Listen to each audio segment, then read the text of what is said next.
bienvenue ce 1er juillet au Café Conscient. Aujourd'hui, le thème c'était donc l'intensité.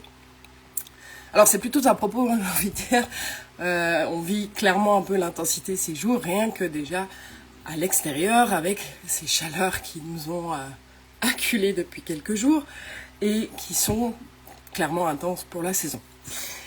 C'est un sujet qui est assez intéressant parce que je l'ai creusé un petit peu plus loin que juste peut-être cette sensation ou la notion d'intensité en tant que telle, sachant que comme d'habitude je vais revenir avec vous avec un peu de lecture et quelques aspects relatifs à comment on peut un peu gérer cela dans ce qu'on vit, toujours dans les mêmes axes, à savoir au niveau de son corps, au niveau de son cœur, ses émotions, et au niveau de notre structure de pensée, ou en tout cas notre système de pensée, sachant que l'intensité, elle peut exister sous plusieurs formes.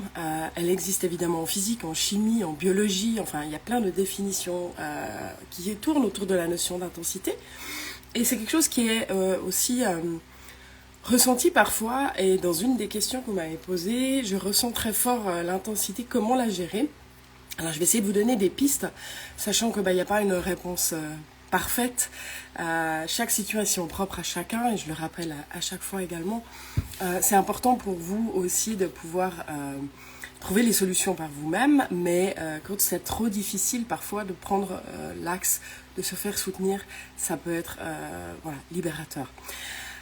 Donc voilà un peu pour l'introduction. Au niveau de peut-être d'une certaine structure, je vais commencer par un peu des définitions dans l'ordre du classique. C'est quoi une intensité? Qu'est-ce que ça veut dire en fait? Comment le dictionnaire en fait le définit?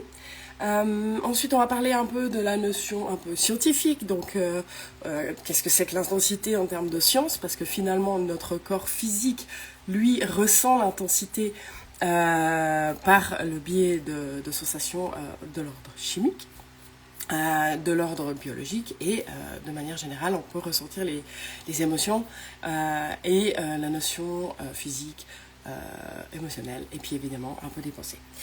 Je terminerai par un article, je vous en ai déjà parlé une fois, de ce magazine qui s'appelle Epsilon, que je trouve super intéressant, qui est un magazine à la base plutôt scientifique, et il y avait dans le numéro d'avril 2025 justement un thème sur la notion de l'éthique de l'intensité. Donc je reviendrai là-dessus en fin de ce direct. Donc si je commence par la base, à savoir l'intensité, un nom féminin, en fait sa définition selon le dictionnaire Larousse, c'est force, puissance de quelque chose. Par exemple, quand on parle d'une tempête, on peut dire la tempête diminue d'intensité. C'est un caractère de ce qui est intense, qui peut atteindre un haut degré de puissance. Par exemple, l'intensité dramatique d'un film. En électricité, on va parler de débit, de courant continu pendant une certaine unité de temps. C'est intéressant de voir aussi par rapport à ça, comment nous on le vit après physiquement. Est-ce que c'est des intensités rapides, courtes, sur une durée longue? Je ne répéterai jamais trop assez que quand on ressent des choses sur une trop longue durée, il y a toujours se questionner pourquoi, et peut-être de ne pas oublier d'aller consulter soit des professionnels de la santé, soit de se poser la question, c'est jamais normal de vivre longtemps quelque chose en termes d'intensité, notamment pour une douleur ou ce genre de choses. On peut parler en mécanique également, c'est une norme qui représente la valeur d'une force, donc on parle encore une fois de la force. Et en musique, on parle de la sensation qui est produite par un son. C'est dépendant de l'amplitude des vibrations sonores. Et je trouve ça super intéressant aussi, parce que quand on parle d'énergétique, on parle de vibration, on parle de ce qu'on ressent, si on ressent certaines choses plus fortes à certains moments, ou dans des lieux, on va ressentir certaines fois des énergies plus fortes ou des vibrations. Évidemment, quand vous êtes un cancer et puis que tout le monde chante ensemble, etc., et que ça vibre d'une seule voix, comme on dit, c'est aussi intéressant, c'est un peu cette chaleur humaine. Et je pense important de revenir sur ces points-là de l'humain qui ressent par le biais aussi de cet aspect sociologique. Donc au niveau de cet aspect-là, moi j'aime bien vous rappeler, rappelez-vous que vous êtes tous différents, rappelez-vous que vous avez tous une perception du ressenti qui est différente et qui est propre à chacun. Tout dépend de comment on a été initié à la notion de douleur, comment on a été accepté dans nos émotions, comment on se structure dans nos pensées. Ça peut être intense simplement par soi-même déjà aussi. Parfois on est très fort là-dedans de se nourrir soi-même nos propres mécanismes, fonctionnements et systèmes mis en place qui peuvent provoquer justement une notion d'intensité. Ça, je reviendrai, évidemment, n'hésitez pas à interagir, à poser des questions si vous le ressentez. Si vous voulez des questions plus personnelles, évidemment, je reste volontiers à votre disposition, toujours après le direct pour échanger avec vous, ou si besoin, de voir un peu plus loin pour vous faire soutenir. Si on prend la notion de la science, c'est une définition qui peut varier en fonction du domaine scientifique qu'on approche. Donc dans la physique, on a une notion de lumière et une notion sonore et une notion de champ magnétique. Donc au niveau de la lumière, on va parler d'angle à laquelle un angle solide, un candélabre, va pouvoir être une unité de mesure de la lumière. Donc la lumière, soit, on est dans une lumière tamisée, c'est un peu dans l'ombre, un peu plus fermé, il y aura moins d'intensité lumineuse. Comme si vous regardez le soleil, toujours ne regardez pas le soleil droit dans les yeux, entre guillemets, finalement, oui, cette intensité est très différente. Et c'est aussi la perception que notre œil aura de l'intensité lumineuse.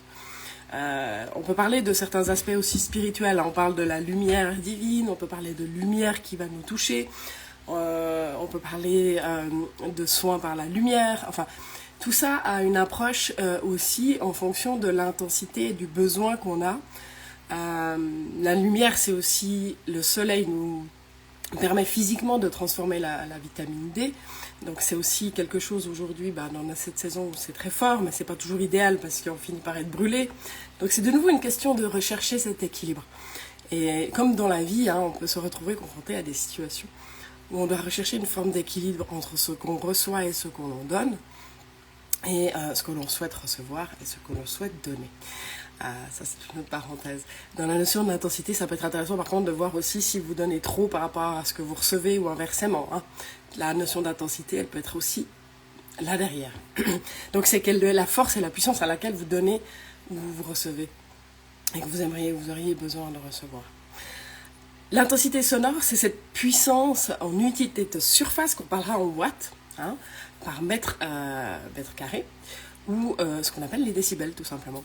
Et l'intensité sonore, on le sait tous, s'il y en a trop, on peut finir par avoir des problèmes auditifs ou d'avoir l'ouïe trop stimulé par des écouteurs AirPods, etc. Enfin, sur les téléphones, on se rend compte aujourd'hui qu'on peut régler jusqu'aux décibels qui sont mieux adaptés pour éviter d'avoir, à force d'écouter trop fort, à l'intérieur de notre canal auditif, ça aide pas non plus, sachant que aussi l'audition, tout ce qui est vibration sonore, etc., a un impact sur notre équilibre, puisque l'oreille interne gère aussi la notion de l'équilibre. Donc il y a tout un jeu d'impact aussi sur la notion d'intensité. Peut-être pour se poser la question, pourquoi j'écoute aussi fort la musique, pourquoi j'ai besoin que ce soit fort. On peut écouter fort de la musique sans se faire du mal en fait. Et ça, c'est une notion d'intensité. La musique peut être intense même si elle est écoutée de manière silencieuse, ou en tout cas à un volume bas.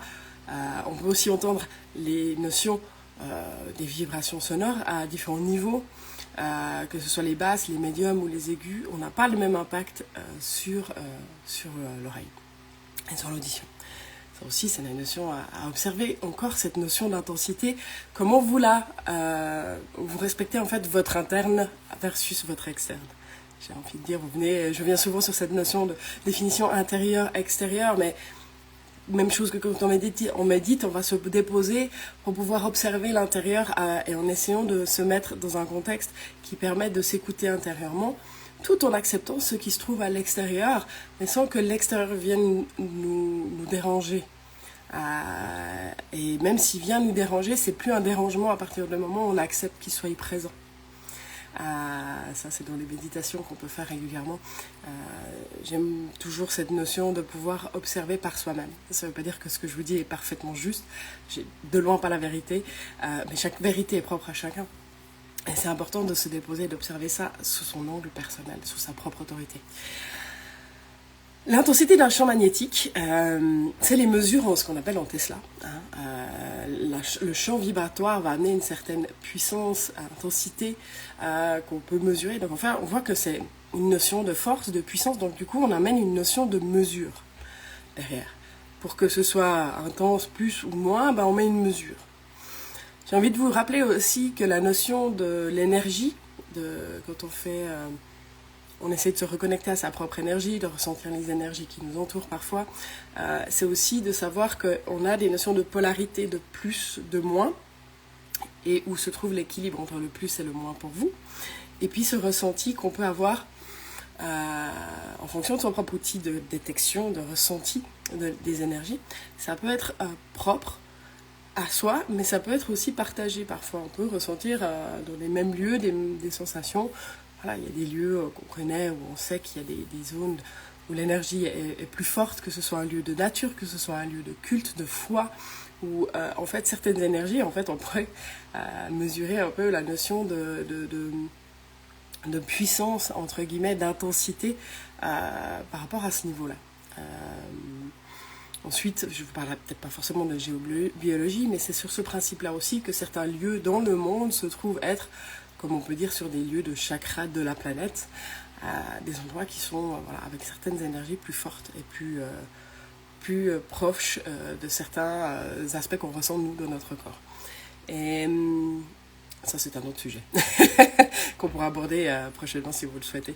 Au niveau de la chimie, il y a une notion d'intensité qu'on va voir sur la réaction. Et ça, je trouve ça super intéressant de voir que comment vous êtes en notion avec la réaction. La réaction en chimie, c'est la vitesse de variation des concentrations. Donc en fait, plus ça va vite ou plus ça varie en termes de concentration, on va se retrouver avec un effet de réaction. Comme on fait une réaction, d'augmenter les protons, les neutrons pour faire une réaction nucléaire. Je ne vais pas t'avancer trop, je ne suis pas parfaitement adéquate au niveau de la chimie. Mais c'est, pour nous, quand on vit une intensité réactionnelle, c'est intéressant de voir quel est le curseur et à quelle rapidité vous vous mettez en réaction. Comment vous êtes dans ce qui est concentré, c'est-à-dire quelle est l'émotion qui est concentrée. En fait, c'est un peu comme si vous aviez un concentré de trop de cette émotion-là. Et c'est de voir comment cette émotion, et les émotions, on peut en parler en long et en large à travers, on pourrait passer 2 heures ici à en discuter, mais les émotions, c'est véritablement toujours, et je le rappellerai tout le temps, un indicateur. C'est un moyen de prendre des décisions, de voir qu'il y a quelque chose qui n'est plus en accord avec vous. Parce que l'émotion, c'est rien d'autre que votre cœur qui va vous donner une direction. Si ça marche pas ici, c'est que c'est pas OK. Et si je ressens une intensité extrême, ou que je suis en réaction systématique, je dis n'importe quoi, parce que mon conjoint, il met toujours ses chaussettes à côté du panier à linge, je suis toujours en réaction. Mais à un moment donné, qu'est-ce que je peux faire pour changer ça ? Est-ce que je change de copain ? Est-ce que je lui explique que je ne veux plus que ses chaussettes soient là ? Est-ce que je communique ce que j'ai besoin ? Est-ce que je dis clairement que c'est plus OK pour moi de vivre dans ces conditions pour une paire de chaussettes ? Peut-être que c'est extrême, mais peu importe, si c'est juste pour vous, à vous d'observer ça. Et ça, c'est une notion de réaction. Je trouve ça super intéressant. En termes de biologie, donc la chimie, on est d'accord, c'est les petites cellules, c'est la science chimique. La biologie, c'est au niveau des stimulus. Donc, ce qui va venir nous stimuler d'une manière ou d'une autre. Plus l'intensité sera forte, plus le signal que vous allez percevoir par un organe sensoriel sera intense. D'accord ? On va prendre un signal, actuellement il fait très chaud, donc en fait on devrait avoir des stimulus qui nous mettent en lien avec le fait de gérer notre température. Le corps, il gère la température tout le temps. Pour avoir l'homéostasie, c'est tout le temps une régulation perpétuelle de ces stimulus. Et s'il fait très chaud, normalement, on va perdre avec la transpiration de l'eau, sachant qu'on devrait en moyenne boire entre 1 litre et demi d'eau par jour, sachant qu'on est à 60% d'eau. Quand on transpire, on élimine, donc du coup, il faut qu'on compense. Et qu'on redonne de l'eau au corps pour qu'il puisse être hydraté. Donc mes stimulus, plus l'intensité de chaleur va augmenter, plus j'aurai tendance à transpirer beaucoup, ou plus j'aurai tendance à avoir un peu ce besoin de boire, de sensation de sécheresse. Et ça, c'est important. D'ailleurs, je vais boire un petit peu. Moi, je m'assèche un petit peu avec le ventilateur à la maison actuellement. Donc, c'est profiter de l'occasion pour le faire. Et ça peut être la biologie aussi, c'est des indicateurs de notre corps par rapport à nos besoins aussi. Parfois, et c'est pas, je ne vais pas faire de schéma généralisé, hein, c'est important de le préciser. Parfois, on a tout le temps la même douleur qui revient. On va se faire soigner, on fait quelque chose, mais elle revient tout le temps. Et c'est peut-être de se positionner en observant ça sous la forme de ok, déjà peut-être quel est le degré d'intensité, est-ce que c'est supportable, pas supportable, parce que si ça me gratte tout le temps le nez, ça va, c'est supportable, mais si c'est une douleur qui est intense et qui revient perpétuellement, c'est de se positionner avec ça et simplement pouvoir se dire ok, il y a quelque chose qui est pas ok. Les émotions, c'est un changement, une demande de se réaligner, de changer ou d'adapter ou de voir qu'est-ce qui n'est plus ok. Le corps fait pareil finalement. Parfois, au bout d'un moment, il y a des stimulus qui vous rappellent j'ai mal au dos et j'en ai plein le dos. Est-ce que je porte trop de choses? Est-ce que j'ai trop de poids que je me suis déposé ou qu'on me dépose? Et c'est à observer aussi. D'accord? J'aime beaucoup, c'est très intéressant quand on fait ces démarches de café conscience, ça me force des fois à aller chercher certaines choses et je trouve ça toujours passionnant parce que ça ramène à un certain nombre de choses qu'on peut ressentir en tant qu'humain puisqu'on est des êtres sensoriels, on a cette faculté-là et bien souvent on oublie qu'on a plein de stimulus, d'indicateurs, de possibilités de ressentir et de sentir et de pouvoir aussi s'écouter sous ce format-là. Pour moi, c'est important de le préciser à chaque fois dans tout ce que je vous propose, que ce soit dans les ateliers ou que ce soit en séance, etc. C'est toujours de repartir avec sa propre carte à soi. Un peu comme si vous aviez vos propres chemins de randonnée personnelle et que parfois je vais prendre cette direction, puis parfois je vais prendre un autre chemin, mais c'est ok, parce qu'en fait c'est pas toujours le même chemin qu'on va suivre. Et comme dans la vie, et comme dans nos synapses, plus on va créer de nouveaux chemins, plus on a des possibilités qui s'ouvrent, et plus on se met en accord de soi. Enfin, ça c'est une parenthèse. Au niveau de l'aspect plus général dans la science, on parle de l'amplitude ou de la force d'un phénomène qui est mesuré selon un contexte. Et j'ai envie de vous dire, c'est la même chose pour vous. Déposez-vous et regardez l'amplitude que ça prend, la force que ça prend, le phénomène que vous vivez, quel est l'impact que ça a sur votre vie aujourd'hui en fonction de votre contexte. Mesurez si cela a vraiment toujours lieu d'être. Est-ce que cela doit toujours continuer sous ce format-là? Est-ce que vous avez besoin de changer quelque chose? Est-ce qu'il serait temps peut-être de faire un choix, de prendre une décision peut-être, ou de se déposer et de s'écouter soi et de prendre du temps pour soi, sans être égoïste? Prendre du temps pour soi, c'est pas être égoïste. Est-ce que j'ai pris le temps d'écouter? Et c'est beau parce qu'aujourd'hui, de plus en plus de choses s'ouvrent à la notion de la santé mentale aussi. C'est pas parce qu'il y a un moment donné que dans ma tête, ça va plus, j'arrive plus, que je suis moins bien, que je suis pas ok, que je suis pas adéquat ou adéquate. Ça arrive à tout le monde à un moment donné dans sa vie. Simplement, on a le droit. Et c'est possible. Et c'est aussi important de se faire soutenir. À ce niveau-là, donc là, on était vraiment dans cette notion scientifique. Mais vous voyez à quel point on est relié à tout ça au niveau de ce que l'on vit. Si on regarde l'aspect physique, donc de la physique, j'ai pris cet aspect-là, pourquoi? Parce que notre corps est fait de physique à part entière. Les réactions nerveuses ou ce qu'on va recevoir, le choc, les nocirécepteurs, tout ça travaille avec un système nerveux qui est à base d'impulsions électriques dans un corps fait d'eau. Et on est sur une multitude de choses qui se rapprochent de tout ce qu'on ressent aussi physiquement.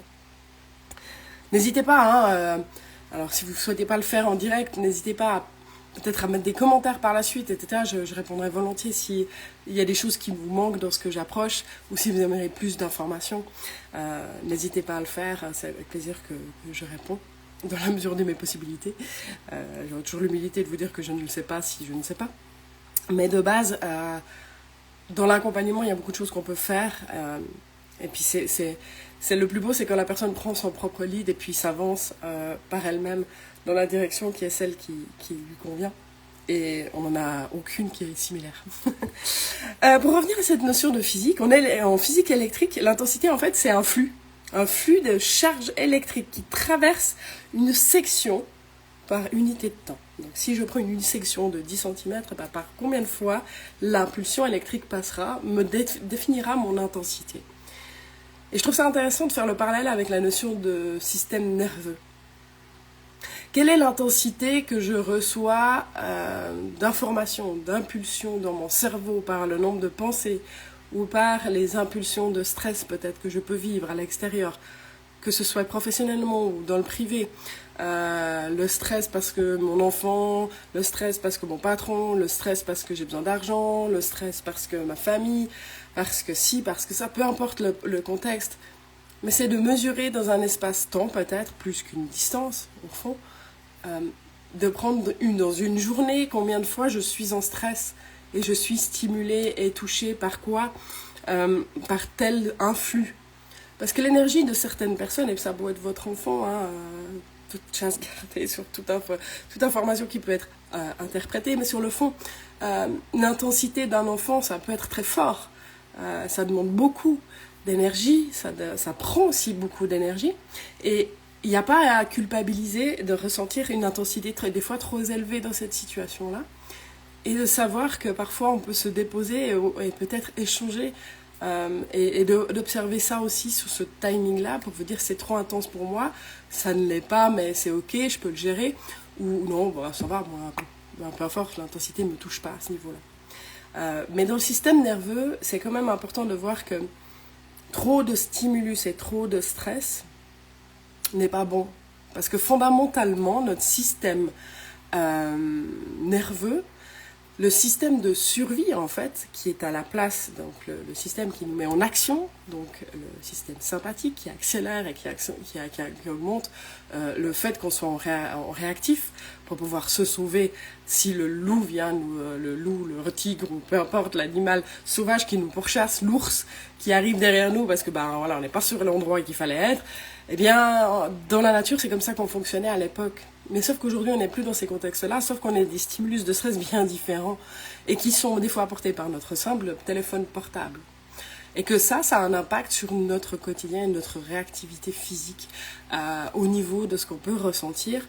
Et ça, c'est intéressant. Je ne vais pas venir sur les définitions qu'on peut avoir des ampères, milliampères, c'est pas la question. J'avais plus envie de revenir sur cette notion qui s'amène avec la notion de l'électricité, du système nerveux et de qu'est-ce qu'on peut avoir. Le système parasympathique, c'est un système qu'on oublie un peu aujourd'hui, qui est un peu moins, alors qu'on met en avant, mais qui est important de se rappeler que le parasympathique, c'est celui qui nous permet de nous détendre, de nous relaxer, de revenir à quelque chose, de déposer. Normalement, on devrait avoir plus de parasympathique que de sympathique actionné, mais c'est fondamentalement plus souvent le sympathique qui est actionné actuellement avec ces facteurs de stress. Quand bien même, on arrive de plus en plus aussi avec une génération aujourd'hui, on dit qu'ils procrastinent, qu'ils font moins, qu'ils ont moins envie, mais moi, j'aime bien voir les choses comme étant chaque évolution est issue de quelque chose qui vient avant. Et l'intensité qu'on vit depuis de nombreuses années, je ne ferai pas le débat de différents points, mais ce que l'on ressent est de plus en plus fort. Et cette génération qui arrive, elle ressent ce besoin d'être moins dans le faire et plus dans le être. Et je trouve ça très beau, en fait, au fond. Parce qu'au fond, on a oublié bien souvent de prendre un temps pour se déposer. Et c'est super intéressant parce que j'ai vu un article hier qui parlait de la notion de l'intensité des pensées, et on va y venir par la suite. Ce fait de mettre son cerveau en pause, de s'arrêter, d'être dans le vague. En fait, si vous faites ça pendant 3 minutes, votre cerveau automatiquement se met en mode reset. Entre guillemets, il se dépose et il permet de changer neurologiquement votre façon d'être. Et il vous met dans une dépose neurologique. Et ça, c'est la première étape pour que tout le reste aussi se dépose. C'est le même principe aussi que quand on fait de la méditation et qu'on ne veut pas de penser. C'est une erreur, en fait. Ceux qui vous vendent de la méditation, vous parlant de la méditation, vous n'aurez plus de pensée, arrêtez tout votre cerveau. C'est faux. À aucun moment, votre cerveau ne s'arrête, en fait. Même quand vous dormez, il travaille encore. Donc, vous dire ça, c'est une aberration, en fait. C'est accueillir ce qui est, la pensée qui est là, est une pensée, mais elle est comme là, elle passe comme le train qui passe, elle est là, elle est repartie, c'est ok. Mais on n'en fait pas toute une montagne.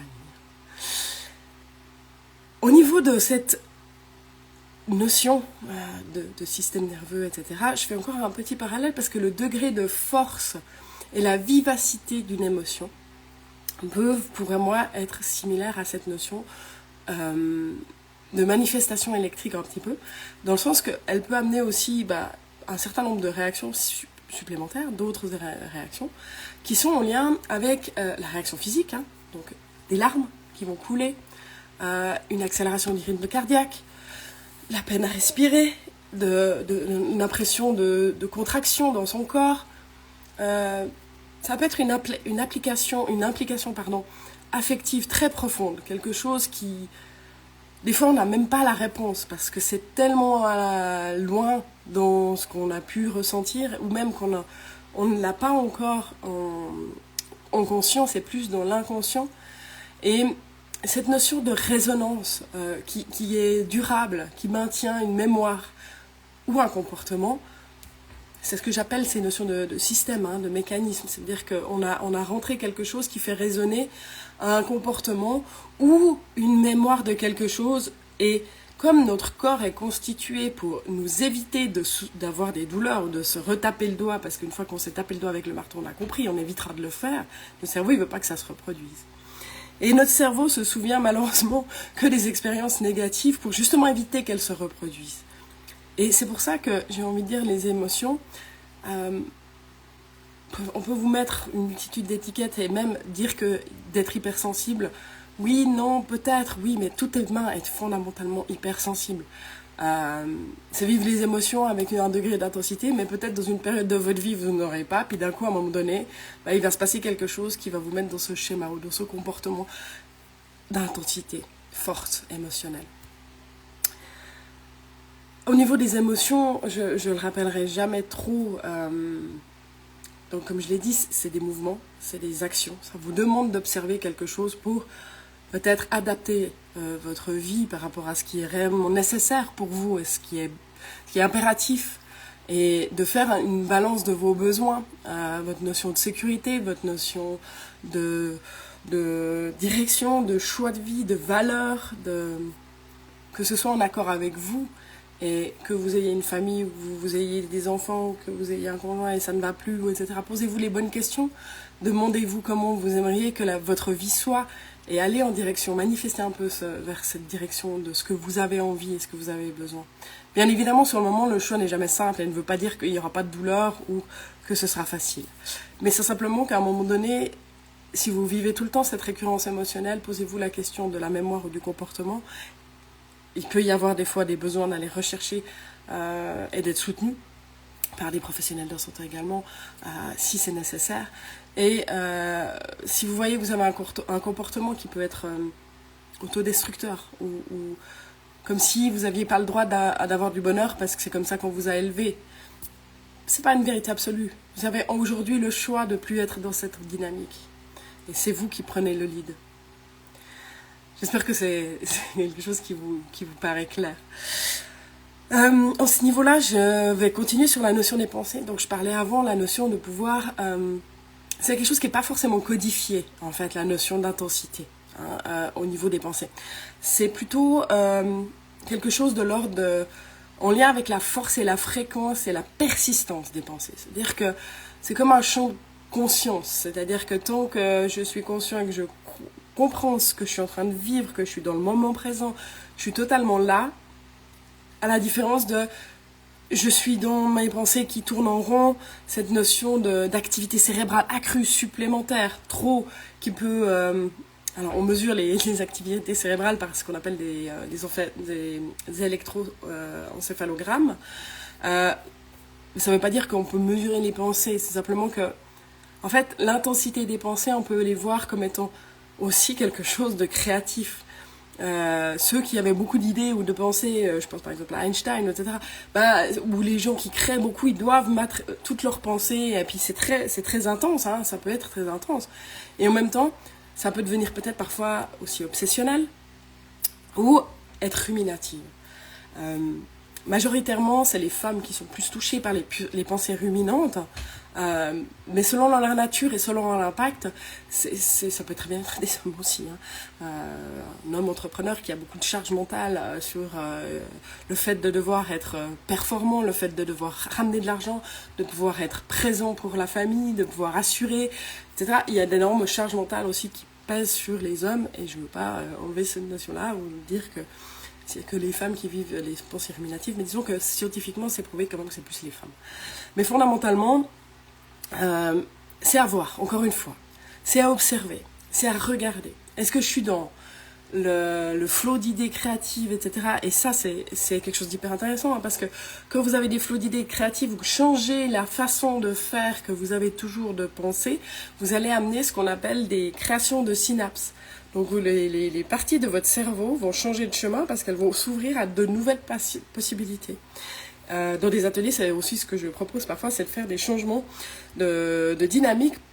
Plutôt que d'être que dans la pensée ou la méditation, etc., on va venir sur quelque chose de corporel, où on va faire des mouvements ou des choses qui vont nous faire changer la manière de penser, ou des choses plus créatives qui vont ouvrir à la pensée. Et ça, c'est à voir. Ça, c'est une autre forme. Et ça peut être intense, quand on n'a pas l'habitude, quand on change notre façon de penser ou nos chemins de pensée, ça peut aussi être intense. À voir aussi, encore une fois, comme je dis, de se repositionner et d'essayer, et c'est parfois pas possible par soi-même, on est tellement dans notre roue de hamster qui tourne, qu'on n'arrive pas à libérer de l'espace pour pouvoir s'arrêter. Et c'est à ces moments-là que je vous rappelle, faites-vous soutenir, accompagner, ou si besoin, n'hésitez pas à contacter des professionnels de santé.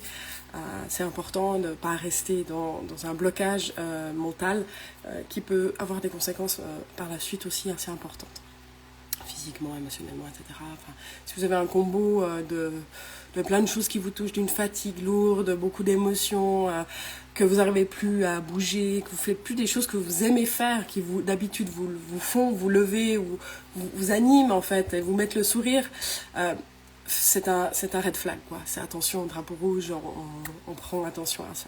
D'accord ? Au niveau de comment gérer l'intensité, il nous reste un peu de temps encore, je prolongerai, je ne vais pas m'arrêter comme ça. C'est comment gérer l'intensité dans les formes qu'elle se présente. Alors c'est intéressant de voir qu'au physique, on va être dans on va travailler sur la régularisation de ce qu'est les résistances. Et mettre des dispositifs de sécurité. C'est super intéressant parce que fondamentalement, dans nos systèmes de croyances, dans ce qu'on met en place, c'est des résistances aussi quand on veut pas que ça change, et puis on dit non, ça sera toujours comme ça, puis il faut que je souffre, et puis on est plein d'injonctions. Et pour moi, c'est le lien avec la notion du système nerveux et de toute cette notion de système qui font en lien avec le stress et avec cette notion comment je peux, moi, réguler ce à quoi je résiste et comment je peux mettre des dispositifs de sécurité pour moi. C'est intéressant de voir ça sous ces angles-là. Au niveau de la science, on va plutôt être dans la modélisation. On va créer des modèles, on va adapter les protocoles, on va faire en sorte qu'il y ait un seuil pour ne pas atteindre. Ça aussi, c'est hyper intéressant parce qu'au fond, quelle est votre limite ? J'ai envie de vous dire, remettez-vous dans le contexte de « moi, je peux accepter quoi ?» Est-ce que je suis obligée de toujours dire oui à ma mère qui veut tout le temps qu'elle ci ou ça, ou à mon conjoint parce que pour lui c'est comme ça, puis c'est pas autrement, parce que tu dois faire comme ça? Non, en fait. Et ça, c'est à vous de voir, c'est à vous de reprendre la mesure et de prendre quel est le modèle dans lequel je veux être. Est-ce que ce modèle est le mien ou est-ce que c'est celui qui est induit par les autres? Et ça, c'est super aussi important de voir parce que plus vous allez avoir d'intensité dans les choses que vous allez vivre, c'est plus aussi des signaux indicateurs que vous allez devoir mettre en place un certain nombre de choses peut-être à changer pour ramener une forme de sécurité et de modéliser votre souhait de vie. Au niveau de la motion émotionnelle, alors c'est des choses qu'on va faire concrètement et puis que vous pouvez trouver assez facilement un peu partout, mais c'est vraiment revenir sur la notion de la respiration. L'émotion, c'est bien souvent respirer.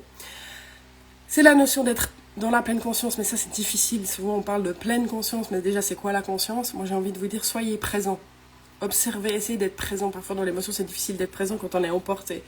Normalement une émotion, elle est rapide pour être indicative. Si elle est sur la durée, c'est qu'il y a quelque chose d'autre derrière. Il y a un autre besoin qui en demande et qui est à voir.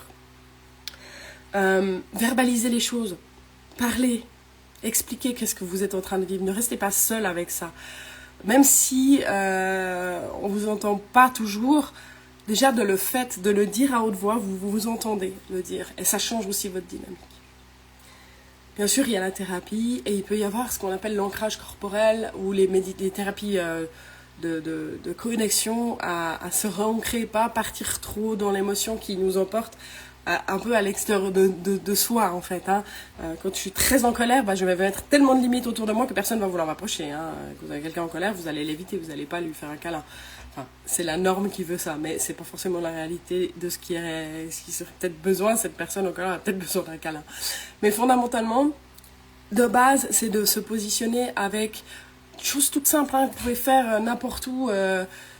Voilà, vous allez dans un parc, si vous n'avez pas de jardin, ou si vous avez un jardin, allez dans votre jardin, et puis vous enlevez vos chaussures, vous mettez les pieds nus dans l'herbe, puis vous restez juste à ressentir ce que ça fait d'être dans l'herbe, et puis vous prenez vos petits orteils, vous essayez de bouger, de voir, de ressentir, de vous déplacer votre masse corporelle d'avant en arrière, de ressentir sur les côtés, de faire ce petit genre, c'est l'exercice très simple et accessible, mais remettez une connexion si vous voulez aller plus loin, si vous avez besoin d'autre chose, si c'est de vous rouler dans l'herbe, faites-le, mais faites ce qui est censé pour vous et ce qui vous donne du sens pour pouvoir vous ressentir l'ancrage à la terre est une chose magnifique qui fait beaucoup de bien et qui n'a pas besoin d'être compliqué. Donc voilà, pensez à ça. Au niveau du cognitif, donc tout ce qui est en lien avec vos pensées, la méditation est vraiment une bonne chose. Après, j'ai vu aussi dans des sujets que vous aviez souhaité, c'était comment méditer. Je pense que je le ferai dans le prochain Café Conscient, de vous apporter des pistes. Mais toujours est-il que j'ai fait un article pour donner déjà un étayage de première démarche dans l'accessibilité à la méditation. Il y a plein d'autres choses qui existent. Hein. Vous pouvez aller sur des apps, vous pouvez aller vous lire des livres, etc. Mais moi, je pense qu'il y a toujours, c'est toujours bien les débuts de les faire accompagner parfois pour pouvoir échanger après avec ce que j'ai rencontré, ressenti, et ça c'est très riche. Je vous rappelle au passage les méditations et paroles ont lieu toujours les mardis soirs. Actuellement, je suis en train de revoir également peut-être les ateliers en fonction de ce qui sont vos envies. N'hésitez pas à participer sur mon site, en page d'accueil, vous allez voir, c'est une des premières questions qui arrive. Vous pouvez répondre à un petit sondage que j'ai mis en place jusqu'au 6 juillet, 6 ou 7 juillet, je n'ai plus en tête, je crois que c'est le 6, pour pouvoir me guider si vous souhaitez d'autres moments en semaine, en week-end, etc., qui pourraient être utiles pour vous pour participer à ces groupes de méditation suivis de cercles de parole bienveillants et d'ouverture à ça.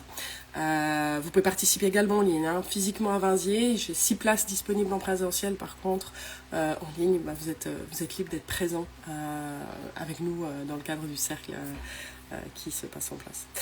Au niveau de ça, pour les pensées, pensez à l'écriture. Écrire ses pensées, des fois, si vous êtes du genre à avoir des pensées en vous couchant, parce que votre journée est tellement intense, vous avez tellement de choses à faire entre les enfants, le travail, le truc, les courses, le nettoyage, le rangement, et que d'un coup, dès que vous êtes la tête sur l'oreiller, alors que c'est le moment de s'endormir, c'est là où ça commence à ruminer. Prenez-vous un journal de chevet et écrivez tout ce qui est nécessaire pour vous sur toutes les pensées qui sont ruminantes. Peu importe qu'elles soient récurrentes, qu'elles soient les mêmes. Et si une fois dans la semaine vous avez le temps, reprenez ce journal et regardez quelles sont les pensées qui viennent tout le temps, ou est-ce qu'il y a des choses qui se rassemblent, qui sont les mêmes, qui pourraient vous mettre sur la piste de quelque chose à faire changer, à faire évoluer. La rumination reste aussi un système de pensée où on est dans quelque chose, où on est en train d'essayer de voir quelque chose, mais on est dans une boucle, on est dans notre roue du hamster. Et tant qu'on est dans la roue, on n'arrive pas à voir, parce qu'on est pris dedans. Mais d'écrire, ça vous permettra de les déposer et de voir ça sous un angle différent. Il peut y avoir, essayer de voir à force quels sont les stimuli qui viennent tout le temps vous chercher. Au niveau de vos pensées, qu'est-ce qui vient tout le temps de manière récurrente quand vous avez des moments de calme, des fois c'est sur les toilettes, on défecte et on urine et on vide, ce qui se passe des fois aux toilettes, ça peut être aussi le moment où on a les pensées qui arrivent, et d'observer un peu quels sont les stimuli. Ou est-ce que vous avez jamais la possibilité de voir parce que vous êtes tout le temps stimulé? C'est-à-dire que quand vous voulez vous arrêter, en fait, vous prenez votre téléphone parce que ah bah c'est super, je vais me détendre à regarder des trucs, mais en fait vous êtes toujours stimulé. Donc votre cerveau n'est pas en pause, ne peut pas s'arrêter. Et à un moment donné, essayez d'éteindre peut-être le téléphone portable une demi-heure avant de vous coucher. Comme ça, vous allez vous coucher une demi-heure avant l'heure à laquelle vous aimeriez dormir. Comme ça, vous vous laissez aussi votre tête se reposer. Évitez peut-être les écrans, ça c'est dit et redit, mais ça reste quand même des choses qui vont venir stimuler aussi les pensées. Même des fois, en regardant la télé, on la regarde même pas. C'est juste un bruit de fond qu'on met parce qu'en fait, on a tellement peur d'être dans le silence et de s'entendre peut-être parfois. Et ça, c'est aussi à voir pourquoi vous avez besoin de stimuler tout le temps. L'ultra-stimulation, c'est aussi quelque chose qui peut cacher derrière des situations plus profondes. Observez-les, regardez-les. Et de manière générale, je vais terminer là-dessus. En fait, comment gérer la notion d'intensité, c'est un équilibre entre stimulation et récupération, comme je viens de vous le dire, et de conscience de ses limites. C'est vraiment très intéressant parce qu'en fait, l'intensité, c'est pas un problème à résoudre, mais c'est une énergie à canaliser, ou en tout cas à observer. Et attention avec cette notion de canaliser, qui est galvaudée, qui est peut-être parfois interprétée sous différentes formes. Canaliser, c'est mettre dans un canal, hein, c'est amener dans une direction. Quand on met une rivière dans un canal, bon, c'est pas toujours l'idéal, mais fondamentalement, c'est aussi pour l'aider à aller dans une direction et pas partir dans tous les sens. Et la notion d'énergie aussi, c'est cette notion d'intensité. Hein. Peu importe si on est trop dans sa tête, trop dans ses émotions, et puis que dans son corps, ça fait mal, c'est qu'on est en train de peut-être d'être dans une retenue, ou dans une réaction, ou dans une situation de résistance. Et quand on résiste trop, au bout d'un moment, c'est plus supportable. Et à un moment donné, ça s'arrête. Ça peut être des burn-out, ça peut être des postpartum, ça peut être tout un lien de différentes choses. Et accueillir ça et de le voir déjà, c'est déjà énorme. Et j'ai envie de vous rappeler, faites-vous confiance. Vous avez bien souvent toutes les pépites intérieures, vous les avez. Hein, dans ce programme que je mets en place sur Révèle tes pépites intérieures, c'est aller observer toutes les parts de soi et de tout ce qui nous entoure. Et de voir qu'à l'intérieur, on a des pépites. Et ces pépites, c'est juste aller les trouver. Et de se faire confiance, c'est la première étape aussi. Donc, voilà un petit peu pour cette notion aujourd'hui d'intensité. J'espère que ça vous a plu. N'hésitez pas à faire des commentaires, à me redonner vos retours. C'est précieux, hein.